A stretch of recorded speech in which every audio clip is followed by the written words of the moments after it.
Seja bem-vinda, minha amiga Vânia Mendes, a Obrigada, querido. famosa Madame Tatu. Tudo bem? Boa noite a todos. Ai, obrigada pelo convite, Lico. Fazia muito tempo que eu não passava um make, fazia uma produção. Esse tempo de pandemia, a gente sem sair de casa, né? Tipo, hoje vamos para a balada com o Lico. Bom, minha amiga, esse é um projeto que você já conhece, a gente já bateu um papo pessoalmente sobre o projeto e você sabe que você não poderia ficar de fora em hipótese nenhuma. Claro, né? Tipo assim, você é a história da tatuagem no Brasil. E eu gostaria que você falasse um pouquinho aí quando é que você começou nesse mundo da tatuagem. Então, faz tempo, né? Faz bastante tempo. Como diz a Ana, né? A Ana Velho, né? Sempre seremos os primeiros, né? Vamos envelhecendo, todos os tatuadores vão ficar velhos, todo mundo vai ficar velho, mas os primeiros sempre serão os primeiros. Então, eu comecei a tatuar, na realidade, foi até uma pergunta que me fizeram hoje. O que me incentivou, o que me inspirou a tatuar? Na época que eu comecei a tatuar, não existia, assim, a profissão, né? Tatuador não era tão bem vista como hoje. Então, não era uma profissão muito que a gente escolhia, né? Você não escolhia ser chamado de todos aqueles nomes, né? Que nós éramos rotulados, né? Por ter escolhido a profissão. Então, a gente não escolhia. A tatuagem que escolhia a gente, né? Perfeito. Então, a tatuagem me escolheu quando eu tinha por volta de uns 14 anos. Eu Uau. lembro que eu estava no primeiro colegial. Na época não existia lei, né, para menor de idade. E, e era na época da novela, lembra? A novela do Gomes lá, que ele tinha aquela tatuagemzinha no Da peito. gaivotinha? A gaivotinha, nossa, quem nunca gaivotinha, né? Olha. E o que acontecia? A novela fazendo sucesso, né? A tatuagem e aquela coisa do surfista e coisa e tal na época. E os meninos no colégio falavam que as meninas não podiam ter tatuagem, que era Meu só os Deus. meninos. Para variar, né? Tem coisa que os meninos acham que são só os meninos. E aí, era aquela coisa de mostrar que a gente podia também, sabe? Que a gente também podia ser, eu não digo igual aos meninos, mas ter os mesmos direitos, as mesmas vontades e tudo mais. E aí, estudando para uma prova com uma amiga, eu falei, vamos fazer uma tatuagem? Não sei que era Em mais casa, louca. assim, na doideira. Em casa. E a mão, porque eu nunca tinha visto uma máquina. Eu não sabia que existia máquina de tatuagem. Eu não sabia que existia mesmo. Porque se você for ver, ó, até eu peguei aqui, eu achei o meu primeiro certificado. O seu, eu postei esse certificado esses dias do Marcelo, E, que me mandou. E você também fez parte, então, desse Tatu Clube? então, não, mas não era o Tatu Clube. Existia o Tatu Clube na época, mas esse aqui era do Fradinho, do falecido Fradinho, Sim, sim, que era. perdão, eu que falei errado. Eu sei da diferença dos dois, mas olha que interessante. Você tocou num ponto que as pessoas já não sabem, então é bom que você explique. Existia o Tatu Clube, que foi criado ali pelo Marco Leone, e existia esse Tatuadores do Brasil, que foi criado Era pelo uma Fradinho. associação. Uma Isso, associação que foi organizada pelo Fradinho, né? exato. E na época, olha a data, ó, 85. 85. Então, é o meu primeiro documento, né? Fora que as primeiras pessoas que eu tatuei ainda estão vivas, né? São meus amigos, né? Todo mundo começa tatuando os amigos, né? Da Exato. escola. Então, eu tenho também a prova dessas pessoas de data, né? Então, eu comecei mais ou menos por volta de 80, aqui no interior de São Paulo, brincando, e como dizia meu pai, era muita falta do que fazer, mas também com 14 anos de idade, a gente não tem mesmo muito o que fazer. A Então, a gente nem gente... sabe.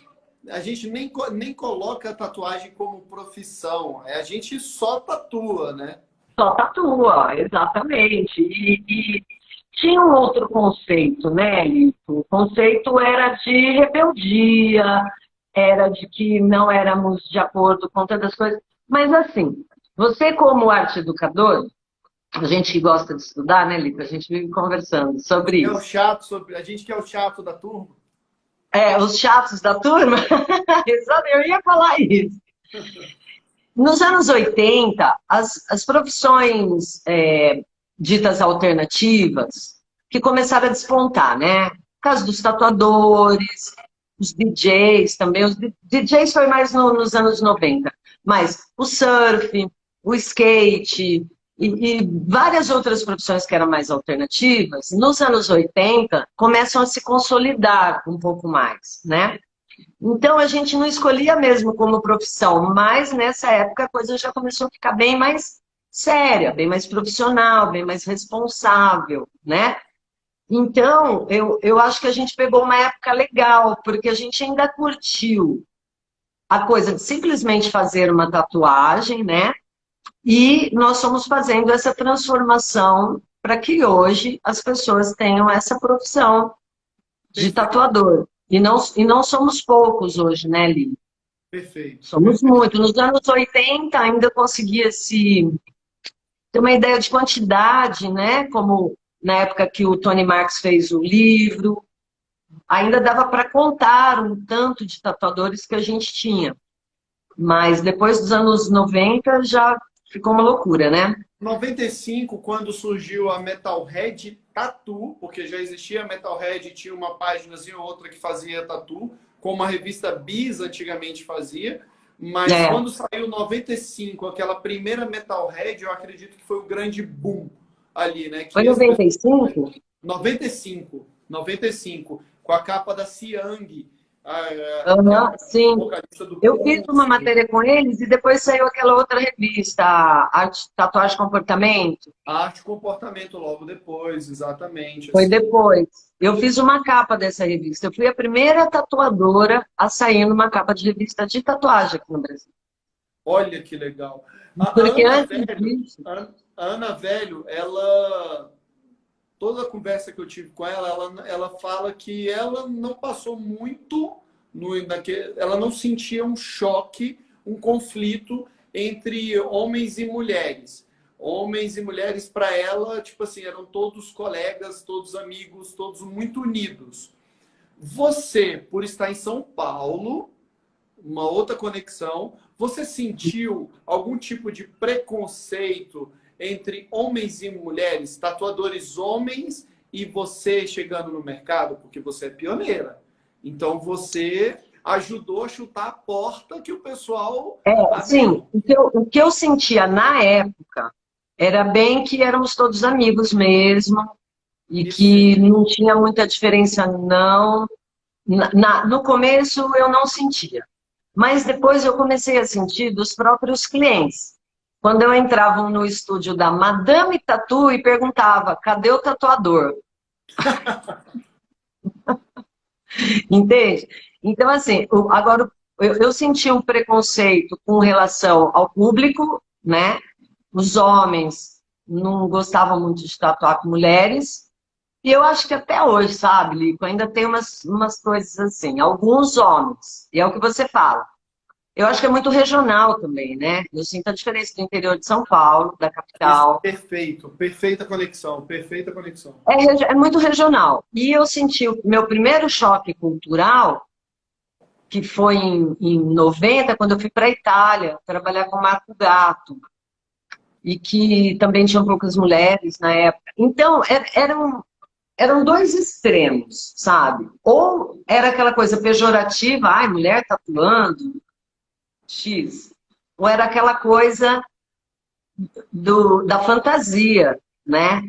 Da mulher tatuadora, né? Acho que vai chegar aqui que a gente tá com um chicotinho, entendeu? De lingerie, sabe? Meu Deus do céu. Era tipo É, meio que um tem muito fetiche que o disso. pessoal tinha. Então, assim, podia fazer uma conexão com fetiche. Fetiche, bem E o fetiche. E pessoal, outro.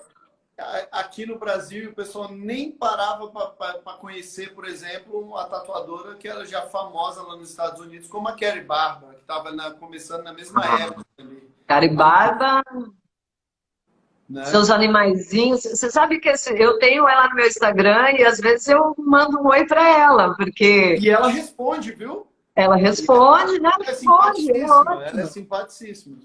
Mas eu vou te falar que tatuadora que me fez ver uma outra posição da mulher na tatuagem. Foi a Luíse. Luiz, A Luíse, sim, a Luíse Agenciana, elas vinham para o Brasil com o Marco, né? E foi naquela convenção, eu não lembro se foi na primeira do Marco. Não, não foi na primeira, não. Eu acho que foi lá no Espaço SP que o Polaco fez, logo no começo também. E as meninas vieram, e eu lembro da Luíse entrando no evento, ela, tipo, saindo de um shopping, cheia de sacolas. Eu falei, gente, mulher tatuadora pode ser assim. Porque a visão que a gente tinha da tatuagem de ser muito marginalizada, né? A marginalização era o que eu mais conversava com o Inácio. A marginalização da sociedade, por quê? Eram pessoas que viviam às margens da sociedade. Não quer dizer que todos eram bandidos ou todos perfeito. eram criminosos e tal. Vivíamos à margem da sociedade. E quando eu vejo a Luísa entrando, toda linda, maravilhosa, produzida, perua, menina, eu falei, gente, não é essa imagem que a gente tem aqui no Brasil do tatuador. E quando eu tive a oportunidade de sair do Brasil e ver outras culturas, outras maneiras de se viver, eu entendi que a gente podia ser muito mais do que os rótulos que nós tínhamos. Perfeito, perfeito. A Genciana, ela é uma das que organiza o evento com o Marco, a Tatu Bolonha lá. Conheço a Genciana há muitos anos. Ia ter o ano passado, né? Não, eu tô todos os anos, desde 99 eu tô lá, assim. Então, mas o ano passado ia ter e não teve. Eu estava me organizando Ano para isso. passado não teve, foi cancelado. Esse ano tá marcado para outubro, mas o Marco ainda não sabe como vai ser por legislação. A gente sabe o que está acontecendo no mundo, então não é algo do Brasil, é uma pandemia, enfim. É. E a Genciana, ela é uma das tatuadoras que me motiva muito a trabalhar. Primeiro, porque é uma pessoa tida da velha guarda, vamos falar assim, porque o pessoal também gosta de rotular, né? Vamos lá, eles são old school, eles são da velha guarda. Para mim, são tatuadores. Eu não gosto de que fique caracterizando que são da velha guarda ou da nova geração. Mas a Genciana me motiva porque ela está em mutação o tempo todo. O trabalho dela é mutável, ela não parou no tempo. O trabalho é incrível. Então, quando eu vejo, aí eu mando mensagem lá, porra, ficou foda. Ela, obrigado, Lico, você é meu fã. Tipo assim, Era uma gracinha, uma italiana maravilhosa, era uma gracinha. E nós tínhamos isso na época, né, Lico? Era uma amizade diferente, era uma, como eu vou falar, era uma cumplicidade que nós tínhamos, porque estava todo mundo no mesmo bar, todo mundo sofria as mesmas coisas, né, com relação aos preconceitos, às limitações, de várias coisas. E até uma pergunta que me fizeram hoje, se no começo tal eu fui barrada em algum lugar. Eu fui barrada. Eu ia te perguntar isso. Como é que era a repressão da polícia com você em relação por você ser mulher tatuadora?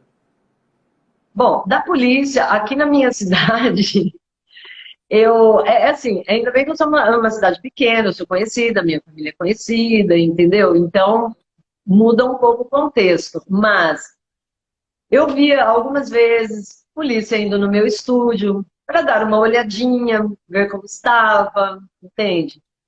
Porque todo mundo achava que estúdio de tatuagem era ponto de droga, entende? Sim. A grande maioria. Aí depois de umas 2 vezes que eles foram no estúdio dar uma olhadinha, ver como estava, já ficamos todo mundo amigo, já começaram a tatuar comigo também. E sem problemas. Mas eu tive foi um lance que me chocou. Eu estava na Itália, eu fui no Pantheon, aquele dia que você tira de trabalho para turistar, né? E aí eu Perfeito. fui visitar o Pantheon e cheguei lá, eu estava com os braços desnudos, eu nem tinha esse tanto de tatuagem que eu tinha uma coisinha pequenininha aqui, e aí na entrada ela falou que eu não poderia entrar mostrando a minha tatuagem, Uai, para eu cobrir os braços. E o calor, aquele calor que faz em Roma, e eu falei, mas eu não tenho nem blusa aqui, não tenho como tampar minha tatuagem, então você não pode entrar. Chato, né? Você não poder entrar num lugar histórico, que você quer fazer um passeio turístico, porque você tem uma tatuagem. E outra coisa que eu sentia, às vezes, de arrumava uns namoradinhos, né, namorado, paquerinha e não sei o quê, a grande preocupação era como eu vou apresentar você para minha mãe? nossa só.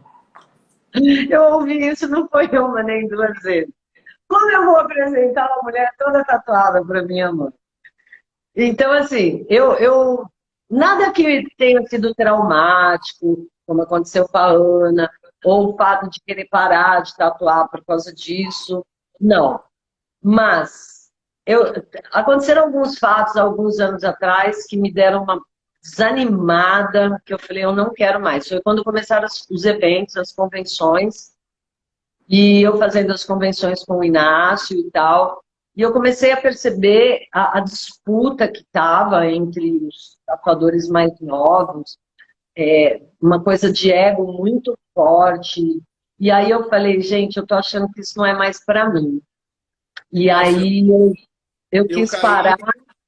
eu passei pelo mesmo sentimento e fiquei, tipo assim, já conversei várias vezes com os organizadores de eventos, né? Vamos pôr assim, Uhum. até mesmo com o Enio, que hoje produz o Tattoo Week. A gente já conversou muito sobre isso e hoje eu, Lico, consigo compreender que a culpa não é dos organizadores do evento. Durante um tempo eu culpava os organizadores, entende? Não, também acho que não é não, porque eles Mas eu não têm acho essa que intenção de criar rivalidade. o Senão não fariam um culpado, evento para mim. o culpado somos nós. Eu acredito que o culpado somos nós, tatuadores, meio que vamos colocar essa característica que eu não gosto, mas os pioneiros ou velha guarda, que não souberam passar o que era a tatuagem. O que realmente é a tatuagem. Porque Porque é mudou o muito fácil conceito, as né? pessoas acessarem o Instagram e ver um cara com um carro e, tipo assim, de luxo, qualquer que seja, ou não, um carro qualquer, o mais moderno, Uhum. e as pessoas, porra, eu quero isso para mim. É Que nem a natural, é gente, uma né, ambição. Nico? Você tem um carrão de luxo, né? Só que aí as pessoas não sabem que você tem que trabalhar de 8 da manhã à meia-noite e controlar os seus boletos, suas E que contas, sua você vai família. ganhar uma tendinite, que daqui a pouco você não está enxergando muito bem, que a dor nas costas dói, que o ombro também dói, Exato. e por aí Mas vai, né? o erro foi nosso. O erro foi nosso. Então, Então, tipo assim, sabe o que hoje. eu acho que aconteceu também? Perdão, Não, por pode favor, falar. por favor. Não, Não, o por que eu acho favor. que aconteceu é o seguinte: quando eu comecei a fazer, trabalhar de jurada nos eventos, há uns anos atrás, com o Inácio, que foi o Inácio que. Então, eu estava meio desanimadora já de um tanto. Aí o Inácio começou a me convidar, os organizadores dos eventos começaram a me convidar. E na época a gente fazia, né, o júri ali, mas a gente nem tinha muito conceitos. Aí foi uma hora que eu sentei e falei, Inácio, a gente precisa ter os conceitos, né, para saber. Então, na época, nós procuramos alguns tatuadores de cada categoria para conceitualizar, certo? Então, legal, old school. Old school não pode ter branco, é boldline, tararana. Aí vamos lá, realismo. Tá, começamos a conceituar, fizemos um quadro bonito aí e começamos trabalhar em cima daquilo. E por que eu falei do Inácio? Porque o Inácio falava o seguinte para mim: A gente ia nos eventos, eu não conhecia quase ninguém mais, né? Todo moçada nova, eu não conhecia. E o Inácio sabia o nome de todo mundo. O Inácio sabia o nome, sabia o estilo, sabia tudo de todo mundo, né? Foi um grande aprendizado trabalhar com ele. E aí o Inácio falava o seguinte, que era a nossa responsabilidade orientar os mais novos. E eu tomei isso para mim, sabe?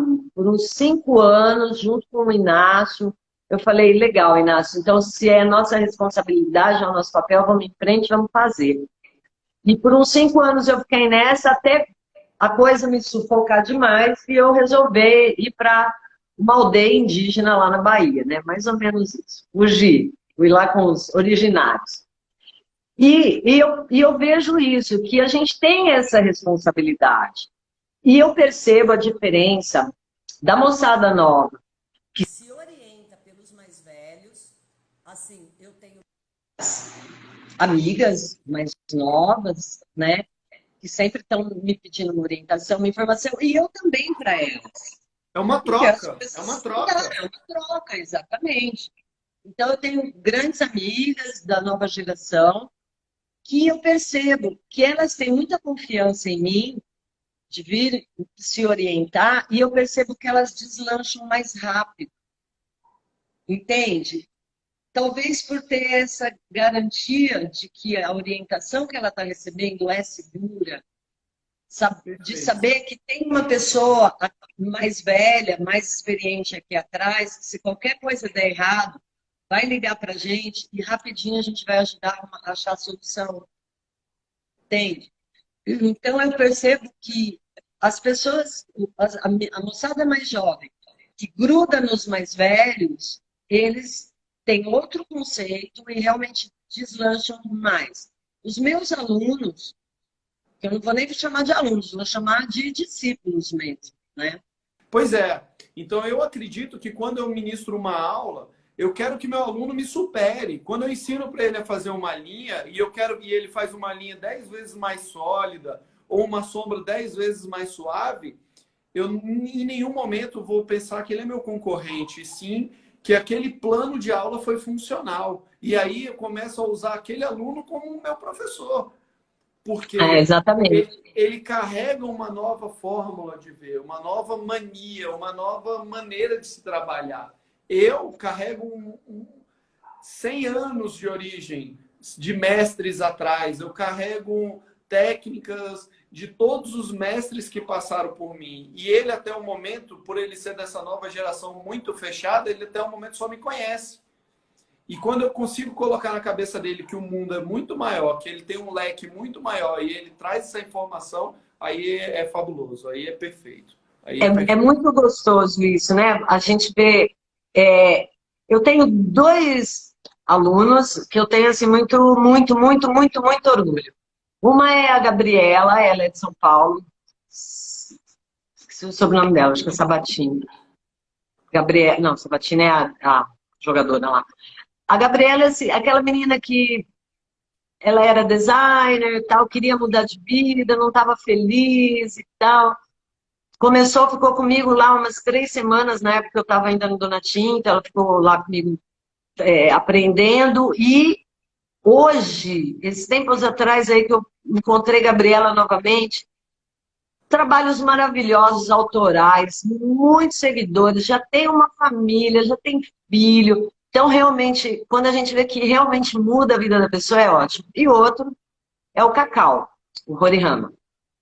O Cacau, eu fico numa felicidade. Esses dias, esses tempos atrás, que eu estou devendo até para ele, pedi para eu gravar um vídeo para ele e tal, ele falou, eu só chamei 2 mestres para falar de mim. Falei, Cacau, ele falou, você e o Horioshi. Eu falei, nossa, que patamar que você me colocou, menino. Sabe? Porque, então, assim, hoje, o retorno é através dos que passaram pela nossa vida, né, Li? Os que aprenderam com a gente, que está dentro do nosso conceito de tatuagem. Eu trago um conceito muito herculano, velhinho, o Hércules. Eu comecei a tatuar com o Hércules. E eu lembro da secretária eletrônica dele, atendia assim, Atomic Tattoo Studio. aonde as suas tatuagens são mais bonitas e você é mais feliz.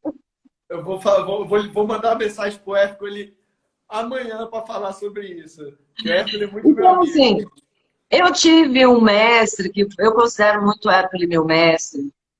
Quem O cara foram é suas chato, né? referências? Além do Hércules, quem foram suas referências? Quem ajudou a construir a Madame Tatu?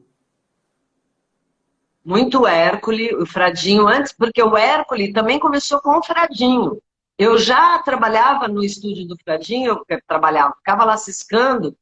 Eu lembro o dia que o Hércules entrou com o caderninho de desenho dele debaixo do braço para mostrar para o Fradinho.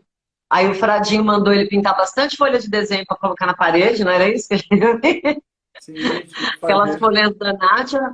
E aí ele começou. Então a gente começou praticamente juntos, sabe? Ali na coisa, né? Então, o Hércules eu considero muito. Deixa eu ver quem mais me influenciou. O polaco, muito, porque a gente ia no centro comprar material com ele, né? Não tinha mais ninguém que vendia material. Então, cada vez que ia, levava a máquina para dar uma regulada, levava, né? E ele sempre ensinando um pouquinho ali para gente. E na época, quem trabalhava com o polaco era o Maurício, também trabalhava lá, que é um cara que influenciou toda uma geração, né?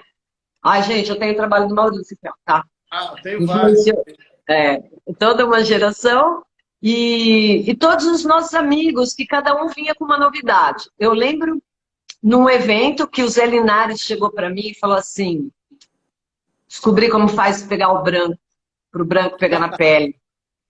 Falei, nossa, Zé, então me conta, porque o branco era novidade. Aí ele falou: vem cá que eu vou te mostrar uma tinta diferente, que na época era Star Bright, estava chegando no Brasil.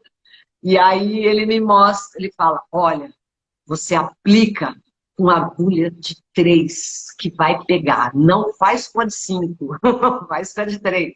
Olha, Então, sabe, alguns detalhes. E aí foi a primeira vez que eu comprei uma tinta branca, foi por causa do Zé. O Zé também, viu? O Zé é de Prudente, uma cidade aqui próxima. Então, vira e mexe, o Zé estava aqui por Marília também foi uma pessoa que me influenciou muito. E a turma, os abutres da época, né? Davi, o tu, Tuca, né? Que eu também sou motociclista, né? Sempre fui motociclista, mas eu não queria ser, como chamam as meninas do Abutre? As carniças, né? Eu não queria ser. Então eu estava alemão, sempre no meio dos meninos. Hã? o alemão, a O gente não pode alemão, o alemão esquecer. que estava lá no ABC, né? Então a gente não se via muito, né? Via mais o pessoal que estava ali em São Paulo, né? E, e foi essa galera que me incentivou, que me orientou. E na época saiu o livro, Do Tony Marx. não, esse livro aqui que não tem mais nem capa, porque ele é de 87. Você há de lembrar desse livro aqui. Esse aqui, ó, quer ver? Pela capa dá para saber. Você lembra desse livro aqui, ó? Que aqui no final, peraí, deixa eu te mostrar quem que tá aqui no final. Esse livro foi o primeiro livro que saiu com o trabalho da Cari Barba. E aqui, ó. Olha Liu só, o Félix leu. Family. Félix. Liu. Sim. E nesse livro foi quando saiu, é de 87, gente. O primeiro trabalho da Cari Barba. Aí eu pirei. Eu falei, nossa, uma mulher com esse nível de trabalho e tal. Alguns anos depois, meu estúdio foi roubado. E roubaram esse livro. E Eu como é peguei que tudo você de achou volta. esse livro de novo? Não, eu peguei tudo de volta. Roubaram, mas voltou. Ah, que Ah, bom. a gente era tirado o quê? Não era tudo bandido, entendeu? Então, bandido por bandido, sabe como é que é, né? Eu Ah, também tinha meus amigos ali, entendeu? claro. E em uma semana as coisas voltaram para mim. O livro voltou, mas você acredita que a única página que o cara tirou do livro foi o da Olha, Caribarba? filho da puta. Então, assim, é, foram essas pessoas que me influenciaram. E hoje, olha como é incrível, né? Eu tenho influência de galera nova hoje. sabe? Eu Eu tenho também. uma... Eu tenho uma É, molecada nova que eu acho. Putz, eu admiro demais, sou fã, e não tem como não ser, porque isso é a arte. É sim, exatamente isso que é é arte. a A arte troca, né? é uma troca, é uma troca. Ô, Lico, essa coisa de influência, quando eu estava em Santos, no evento que teve o ano retrasado, acho que foi, né, em Santos, um evento bacana que foi, você foi? Não, de Santos não. Nossa, estava maravilhoso, estava muito bacana mesmo. E quando eu te vi lá, eu resolvi começar uma pesquisa, foi exatamente lá, porque tinha muitos jovens que eu não conhecia, e eu perguntava para a galera, quem são suas referências? Quem te influencia? Na hora, ele saca o celular e te mostra. Não tem nenhum brasileiro, gente. Só Sim, tem referência de gringo. Só isso. Gente, tem tanta gente boa nesse país aqui. É que a moçada não sabe como nós somos vistos, os tatuadores brasileiros, fora do Brasil. mas ó, eu vou lhe falar que eu passei por isso quando lá atrás, na minha formação, na minha capacitação profissional, chegou um momento, porque como nós éramos muito poucos aqui no Brasil, chegou um momento que eu não tinha da onde colher informação, porque eu conhecia todo mundo praticamente. E aí Uhum. foi quando eu migrei, fui para fora, porque eu já conhecia alguns artistas pela revista e eu falei, cara, eu preciso conhecer agora Pela pessoalmente. revista. Eu preciso ter um contato agora. E aí foi quando eu percebi, conheci a galera lá fora, e aí eu cheguei lá fora, qual era a referência desses artistas lá fora? Maurício Teodoro aqui no Maurício Brasil. Deodoro. Olha, eu fui no estúdio do Tantan, em Paris, tem alguns anos já. Na época não tinha rede social ainda, gente. Não E até tinha minha nada filha, disso. na época, a minha filha estava comigo ainda esse dia. Eu falei, ó, tem um cara aqui em Paris, eu estava em Paris e ia passar só 3 dias lá. Mas a gente faz tatu tour, né? Todo lugar que a gente chega, a primeira coisa é onde tem um estúdio de tatuagem aqui, tipo, para eu me sentir em casa, né? E aí eu queria conhecer o Tantan. Eu cheguei, Tintin, né? Para alguns, né? Em francês, disse Tantan. Aí eu chego no estúdio dele, olá, tal. Ele não falava português, eu também, meu inglês estava ruim. Resultado, a gente falou ali num italiano, meio esquisito, nós dois. E aí eu falei que eu era do Brasil, que eu queria muito conhecê-lo, né? Que ele era muito bem visto aqui no Brasil e tal. Ele me dá aquela olhada de cima e embaixo e fala: quem são seus amigos no Brasil? Aí eu falo: meus amigos são, eu já sabia, né? Maurício Teodoro, Mordente, quem mais que na época que levava o nome? Ah, eu fui falando, né? Todos meus amigos. Eu fui falando, mas era mais o Mauricião que pegava. O Marco, o próprio Marco Leone, né? Aí, a hora que você fala esses 2, 3 nomes, aí ele abre um sorriso e fala: você pode entrar na minha sala. E hoje, eu não sei, gente, se chega um jovem para conversar com um tatuador desse, como pica, ele vai falar: quem são suas referências? Aí o cara vai falar: não tem referência no Brasil. É chato, né? Bem Fica chato. triste, fica triste. E vamos lá, tatuadoras mulheres no Brasil. A gente tinha Ana Velho, que foi uma grande referência. Você, a Macá, a Macá, Cláudia Macá Cláudia Macá, Medusa, aqui em e a Brasília. Medusa. Então, E a outra lá do Sul, que eu esqueci o nome dela, que o marido era dela Flávia, no Sul, Flávia. é a Flávia, que o marido dela tem a cara metade de um tigre, assim.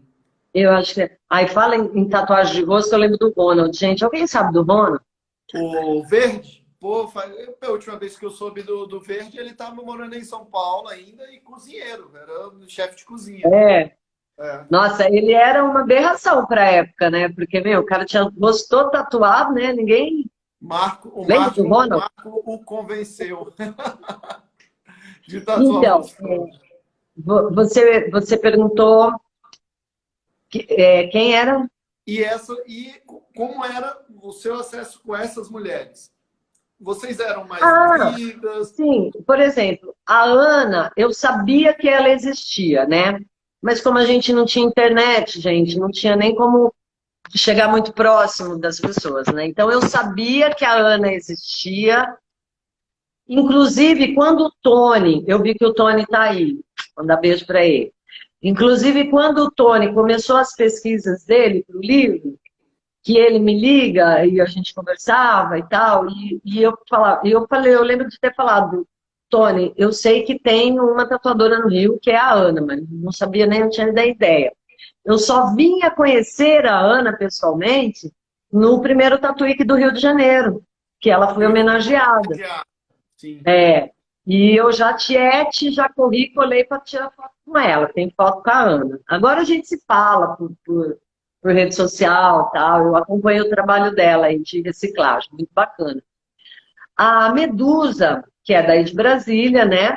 Raramente também ela aparecia nos eventos. E quando aparecia, ela explodia, né? A Medusa chegava chegando, gente, com aquela capa dela. É uma figura, né?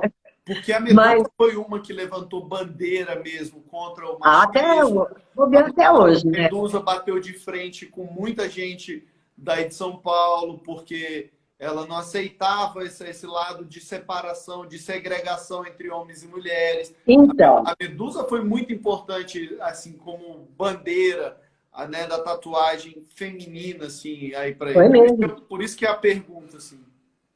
Sim, a Medusa e... olha que engraçado, ó, Medusa, Madame e Macá. As três começam com M. As três com M. Então, a Medusa, como estava em Brasília, não existiam tantos eventos assim que a gente se encontrava muito. Eu lembro de ter encontrado com ela algumas vezes em alguns eventos, ter batido um papo rapidinho. E teve uma época que ela morou no Arraial da Ajuda também. O filho dela morava lá. E ela sempre ia para lá. Mas eu não tive oportunidade. Eu estava morando lá uma época também e eu não tive oportunidade. Mas a Medusa é uma querida. Ela realmente... Então, e a Cláudia Macá, a gente é amiga, super mega amiga até hoje. Macá foi minha madrinha de casamento. Então, a gente tem uma ligação bem bacana. Mas o que acontecia na época, Lico, era o seguinte. Hoje eu vejo as meninas da tatuagem, elas são todas fofas. Estão toda delicadinha, faz fine line, fala tudo. Você acha que há 40 anos atrás, no meio de um bando de homem, se nós tivéssemos esse comportamento que as meninas têm hoje, a gente ia ser devorada, você entendeu? Então, né, que fica uma coisa assim, é que a gente teve que ter uma postura até masculinizada para coisas, você entende? Para a gente ser respeitada, a gente tinha que ser um deles. Perfeito. Entende? Perfeito. Então, ó, a Macá, a Medusa, a Ana nem tanto porque saiu um pouco da linha do mercado, mas são as três mais encrenqueiras, não somos? São. Aí, ó, tá vendo? Mas, Quem que não exemplo, fala que a Macá é uma encrenqueira? A Macá só aquela vozinha dela já mata, né, Bina?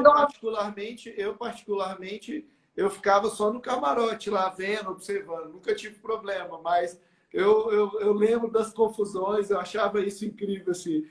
Mas é o que eu falo, eu acho que hoje, fazendo uma análise sobre tudo isso, era necessário essa encrenca. Era necessário esse espaço, entendeu? Porque senão essas meninas que tem hoje aí não ia ter nada. Se vocês não Não ia tivessem ter, ido lá, exatamente.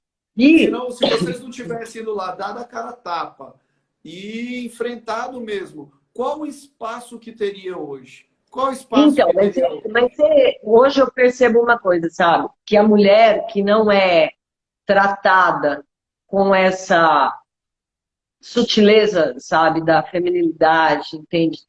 E tudo mais. Porque por mais que nós, não é que nós queremos ser iguais aos homens na época e hoje, nós não queremos ser iguais porque nós somos diferentes. Mas nós queremos ter o mesmo respeito, o mesmo espaço, entende? Porque nós somos capazes de fazer. Eu estou montando meu estúdio de novo, Li, eu nunca imaginei que eu fosse pegar tanto numa furadeira, entende? Por quê? Eu sempre casada, sempre em algum relacionamento, eu tinha um marido para fazer, entende? Agora que eu não estou mais casada, então eu tenho que ter essa postura. Ou eu vou pagar para alguém fazer, ou eu faço. Mas eu acho que eu consigo fazer. Então, hoje a mulher não tem mais esse preconceito de pegar numa furadeira, de pegar numa máquina de tatuagem, de dirigir um caminhão, sabe? E sem perder a feminilidade, entende? Porque ela não é mais massacrada. Hoje já são aceitos esses trabalhos feitos por mulheres, mas na época não era. Então, tem aquela expressão de que tem que bater na mesa, não é isso a expressão? Pois Era é. isso que a gente fazia, você entende? A gente tinha que ser igual aos meninos, a gente era só mais um. E eu converso bastante com as meninas, às vezes eu recebo umas mensagens, esses dias eu recebi uma assim, de uma garota que trabalha num estúdio com 3 homens. Então, o que ela diz que ela sente? Que ela sente brincadeirinhas sem graças, entende? Que quando os meninos dão para falar de mulheres, sejam clientes, sejam rolos e tal, tal, fala muito sem pudor do lado de uma mulher, entende? Então, isso fica chato, porque quando a gente está no meio, a gente acaba sendo mais um, e nós não somos meninos. Perfeito. A gente tem, aliás, eu queria falar isso, quando a gente fala, né, vai ter uma live, não esqueça, vida de tatuador. Eu acho que a vida de tatuador é muito diferente da vida de tatuadora. Eu acho bem diferente. Porque é assim, que é uma coisa que eu falo sempre. Os meninos tatuadores sempre têm uma namorada, né? Começa com um namorinho, que vai ajudar ele no estúdio. Então ela vai ajudar no quê? Ela limpa o estúdio, ela marca o horário, ela limpa depois mesa, isso e aquilo. Chega em casa ainda, faz a comidinha, isso e aquilo. Eu nunca vi, de verdade, eu até pensei esses dias, eu nunca vi um homem passar um pano de chão no estúdio. Porra, Eu nunca vi. eu Em passo. todos os estúdios que eu trabalhei, eu nunca vi. Sempre tinha uma mulher para limpar. Você Não, entendeu? aí eu vou ter que discordar um pouquinho. Não, não digo todo. Na minha vivência, lá dentro, pelo menos, primeiro, dentro da minha loja, quando teve 5 tatuadores trabalhando e tinha uma tatuadora, mulher, não existia essa história não, meu irmão, cada dia tinha sua rotina, cada um tinha que limpar, organizar, fazer tudo. Primeiro, porque Mas isso é raro. Isso é raro. e lá na Bodymark mesmo, quando eu trabalhava lá na Itália, ou lá com o Stefano Marchesini, tudo, tinha uma tatuadora mulher e quem cuidava Uhum. da loja eram os homens ali. Não todos, que seria o ideal. Mas, geralmente, o tatuador tem uma namorada ou uma esposa que acaba fazendo toda essa parte para ele. Eu nunca tive nenhum namorado, nenhum marido que fizesse isso para mim. Eu tinha o meu trabalho no meu estúdio, ele tinha o trabalho dele. Então, eu sempre tive que pagar uma pessoa, entende? Para ser uma secretária, para fazer esse trabalho, para eu poder me dedicar às tatuagens. Então, isso tudo vai aumentando os nossos gastos, entende? No estúdio. A partir do momento que você não tem ninguém para te ajudar, que você tem que pagar uma pessoa para fazer. E a vida de tatuadora. Por quê? Quando a gente tem filho, né? Hoje minha filha já está com 30 anos, mas eu tatuava a Agatha com 2 meses de idade, eu levava ela para o estúdio, eu tinha que parar a tatuagem para dar de mamar, entende? Com Caramba. 2 meses, Então, são coisas que os homens não vão passar. A gente está no estúdio, está trabalhando, mas a gente está preocupada se o almoço lá em casa com o marido está pronto, ou se a janta lá em casa com o marido está pronto, se a roupa do marido foi lavada, entende?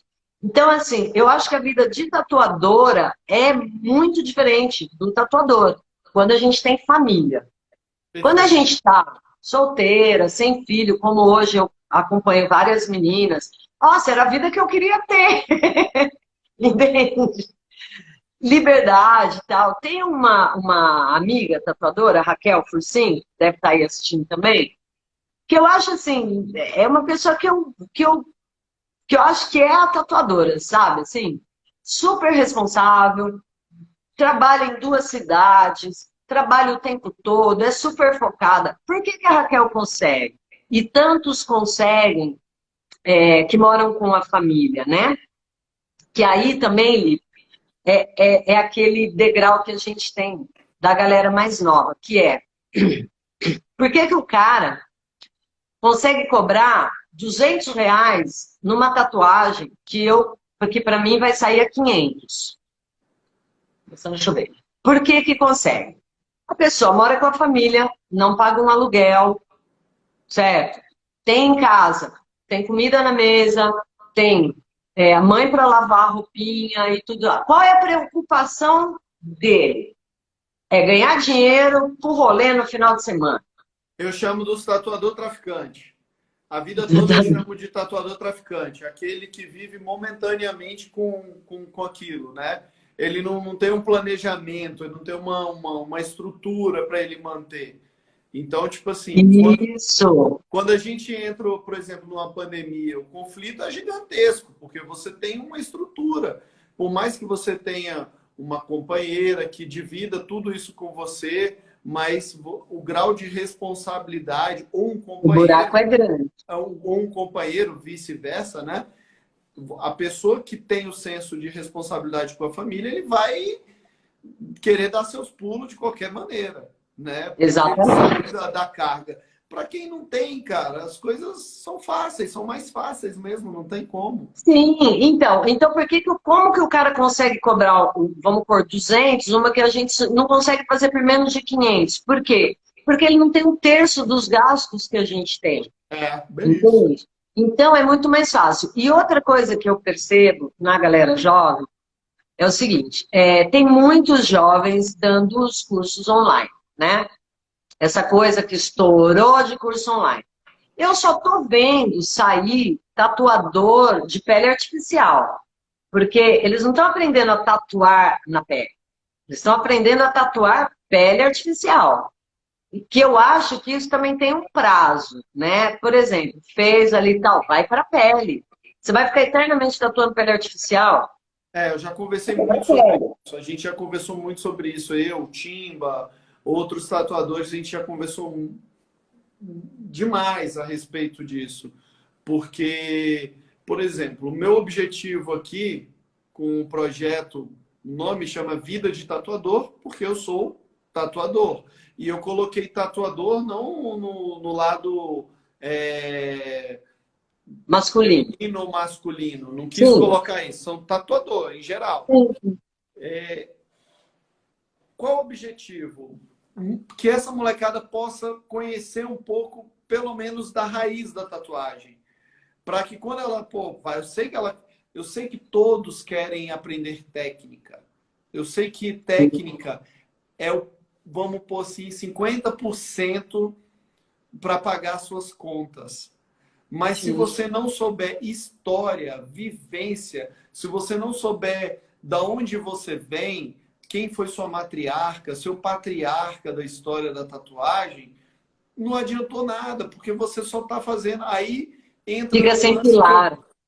Você vai virar o Charlie Chaplin lá apertando um parafuso. Apertar E um é isso mesmo. parafuso é moleza. Pegar uma agulha, furar a pele. Todas as lives eu ouço dezenas de tatuadores falando a mesma coisa. O processo em si se torna fácil. A essência, Sim, não a é essência difícil. não. A essência é Ó, difícil. Eu nas minhas conversas. conheço pessoas que são tatuadas, nunca pegaram numa máquina, que são mais tatuadores do que os próprios tatuadores dessa nova Sim, geração. mas ó, como o polaco fala, né? Que a gente conversa bastante disso também. Ele fala assim: depois da pen, a pen, a máquina pen, ele fala, até uma criança de 5 anos tatua. Tatua. Sim, sim. Você pega a pen, você tatua, né? Porque o que é tatuagem? É a injeção de tinta na pele por meio de agulhas. Isso Pronto. é tatuagem, Perfuração e injeção de tinta. certo? Então, qualquer um faz uma tatuagem. Agora, o que a gente vê hoje, que era que eu acho que estamos acabando nosso tempo já, né? Tá acabando. Que eu acho que é para onde a tatuagem está indo, né? A gente falou lá de trás, como é que veio, como é que foi essa transformação e para onde está indo. Eu assisti uma live do Mordente outro dia que eu adorei muito dos conceitos que ele passou. E é o que ele falou. Hoje, a maioria do pessoal não escolhe o seu tatuador por todos esses quesitos que nós colocamos aqui, que nós achamos que é necessário para um tatuador. Ele escolhe pela quantidade de seguidores. Sim. Certo? Então, se o cara tem 10 mil seguidores, 15 mil seguidores, o cara é autoridade, né? Porque no Instagram, com mais de 10 mil, você já é considerado autoridade. Só que, peraí, tem uma coisa que é essa coisa de comprar seguidores, certo? Então, você pode se transformar numa autoridade em 3 meses. Vai te custar uns 5 mil reais, talvez, sei lá, uns 3 mil reais, tantos seguidores, certo? Então, hoje, essa coisa da internet, o que eu entendo da meninada, principalmente quem está querendo começar a tatuar e ser um tatuador. Aconteceu comigo. Teve um rapaz que ele estava vendo, mas eu quero aprender, eu quero fazer o curso com você e tal. Só que aí tinha uma outra turma de um estúdio que é bem... Bam, bam, bam. Não é bambambam, bam, bam. Eu acho que é baguncê, assim, baguncê que eu falo de uhul, ahá, tatu balada, sabe? Tatu balada, né? Então é mais divertido, você entendeu? Porque aqui comigo, o que a pessoa ia se divertir? Ela só ia ter que aprender a fazer exercício. Não, é lógico, a gente tem os nossos relax. Exatamente o que eu Mas não passo. é legal, entendeu? Porque é ahá, uhul, vamos fazer tatuagem. Eu não consigo mais arrar o vamos fazer tatuagem, porque a responsabilidade que eu tenho de fazer uma tatuagem na pessoa e a pessoa realmente ser feliz e transformar a vida dela com o meu trabalho, não dá para fazer bagunça, não dá para fazer arrar o rumo, entende? Exatamente. E aí eles preferem a turma do arrar o rumo. Por quê? Porque ele quer fazer parte daquele grupo. Ele quer fazer parte da rede social daquele tatuador, entende? Ele, na maioria das vezes, nem prestou atenção no estilo do cara, ou se o cara foi bem atendido, ou se ele realmente tem o tatuador tem uma preocupação com a biossegurança dentro do estúdio dele, ainda mais em tempos de pandemia e parará, parará. Nada disso. Ele quer fazer com aquele cara porque ele tem vários seguidores e porque o estúdio dele é a Raul. Mas a gente tem que perceber que o mundo mudou bastante em relação a isso. Sim, mas eu entendo isso, eu te falo isso, assim, A gente tem 2 minutos. a partir dos estudos que eu tenho feito de gerações, porque eu terminei o TCC agora na pós-graduação e foi sobre tatuagem, como sempre. Ah, Lico, quero te agradecer, amigo. Vamos ter que fazer mais lives. Eu acho que foi simplesmente espetacular. Realmente, eu quero agradecer pessoalmente por você ter pisado aí o solo que eu piso hoje em dia e que outras pessoas pisam. Que você consiga ser o exemplo para essas mulheres novas que estão entrando na tatu e para os homens, porque eu acho que a gente tem que pensar na arte de uma forma muito mais ampla do que ela é, do que ficar se preocupando com esse lado. Eu acho que as pessoas respeitem muito mais a tatuagem e se preocupem menos com o número de seguidores. Concordo com você. Nós somos felizes com a nossa escolha. Tudo que eu conquistei na minha vida com a tatuagem, eu só tenho a agradecer a todas as pessoas que deram a pele para mim, na confiança, a todas as pessoas que aprenderam, que passaram pelo meu estúdio. Tenho muita gratidão, muita... Eu fui muito feliz nessa vida sendo tatuador. Axé. E eu queria pedir, dá um ventão aqui, para o pessoal que está aí colocando lá tal, depois pode entrar no meu Instagram, gente, vamos continuar esse papo que eu estou gostando. Exato, tá? gente. Entra lá, conversa com a Magá, qualquer dúvida, entra lá no canal, se associa no canal Vida de Tatuador, tem vários artistas e terão mais alguns assim maravilhosos para que a gente possa manter a história viva. Magá, Oxalá lhe abençoe, fica com Deus, axé, obrigado. Um axé da Bahia. Um beijão, Lico.